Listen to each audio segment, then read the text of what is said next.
చాలా కష్టపడి చాలా దూరం వెళ్ళాము. ఆడికి వెళ్తే చాలా బాధ వేసేసింది. హలో మామ, అసలు మ్యాటర్ ఏంటంటే నేను ఫైజ్ మున్వారు ముగ్గురం కలిసి ఒక పార్క్ వెళ్దామని డిసైడ్ అయినాము. వెళ్ళాలంటే వేంపల్లి గండి దాటుకొని వెళ్ళాలన్నమాట. సో వెళ్తున్నాము. ఇక్కడ దారి చాలా అంటే చాలా డేంజరస్ గా ఉంది. అయినా కూడా అలా వెళ్ళిపోయినా ముగ్గురం కలిసి. లాస్ట్ కి వెళ్లి చూసేసరికి రాజీవ్ ఎకో పార్క్ అని చెప్పేసి ఇక్కడ వచ్చి చూస్తే పార్క్ మూసేస్తున్నారు. పక్కనే ఒక తాత గొర్రెలు మేపుతూ ఉన్నాడు. సో ఆ తాత అడిగినాము, ఏం తాత ఈ ఎకో పార్క్ సంగతి అని చెప్పేసి. ఆ తాత చెప్పాడు, కొన్ని సంవత్సరాల నుంచి పార్క్ ని మూసేశారని చెప్పేసి.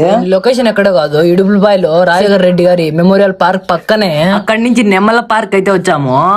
ఒక్క పర్సన్ కి 10 రూపీస్ చార్జ్ చేస్తున్నారు. మేము 3 మెంబర్స్ కాబట్టి మా దగ్గర 30 రూపీస్ చార్జ్ చేశారు. ఎందుకంటే ఎంట్రీ పాస్ అన్నారు.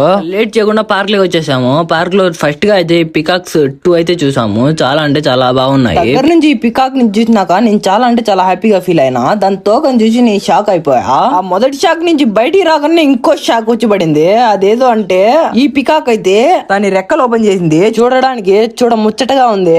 ఇక ఆ పికాక్స్ ని ఇంకా పార్క్ మొత్తం చూసేసి ఇంకా రిటర్న్ అయితే స్టార్ట్ అయిపోయాము ఇంటికి. వెళ్లే దారిలో ఈ అడవిలో మధ్యలో రోడ్డు పైన చాలా అంటే చాలా ఆవులు ఉన్నాయి. భయం. స్టూడియో వెళ్దాం. వీడియో నచ్చితే లైక్ చేసి ఫాలో చేసి అలాగే మన యూట్యూబ్ ఛానల్ ని సబ్స్క్రైబ్ చేసుకోండి.